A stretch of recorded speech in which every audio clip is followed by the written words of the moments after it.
Welcome to the tutorial on SQL Aliases. In this session, we'll explore how to create aliases for columns and tables to enhance the readability of your SQL queries.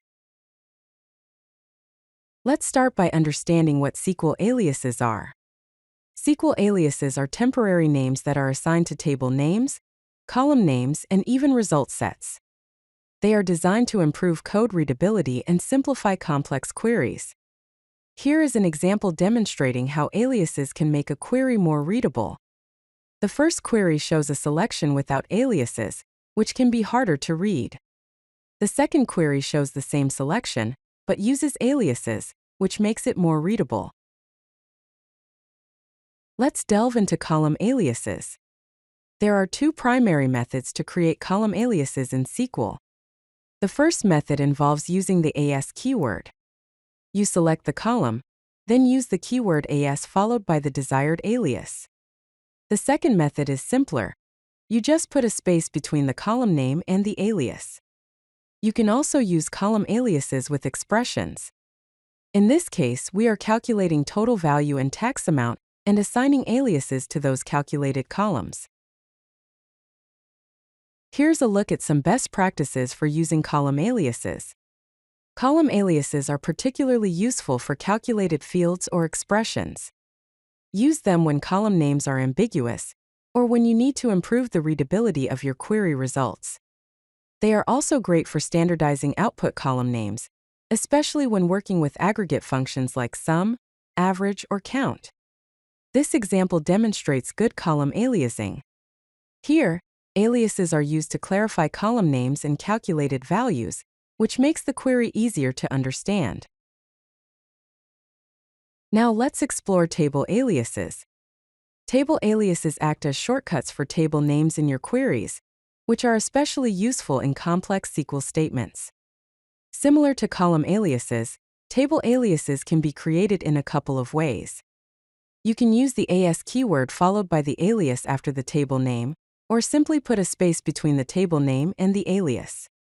Table aliases become very handy in complex join operations where multiple tables are involved. They make the query cleaner and easier to follow. Let's examine the benefits of using table aliases. Table aliases shorten SQL code and significantly improve readability, especially in self-joins and complex queries. They reduce the amount of typing needed for tables with long names and prevent ambiguity in column references. Table aliases also make maintenance easier if table names change and help standardize code style in development teams.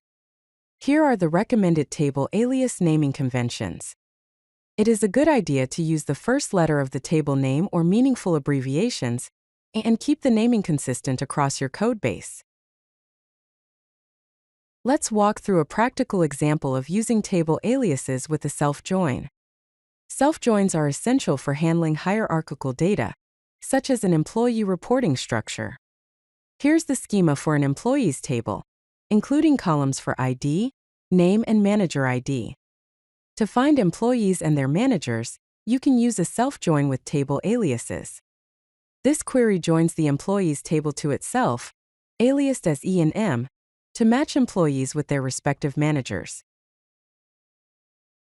Let's summarize the best practices for using SQL aliases. Here's a list of do's and don'ts to keep in mind when you're writing your SQL queries.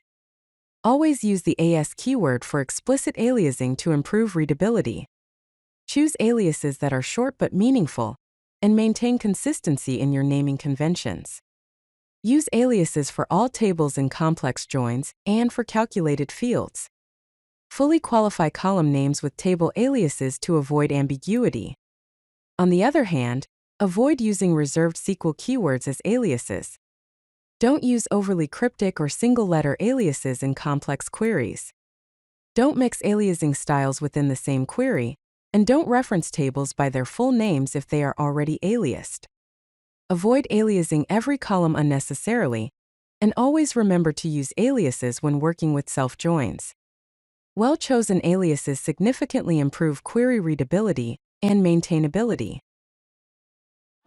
If you like this video, hit that like button and don't forget to subscribe. Visit codelucky.com for more such useful content.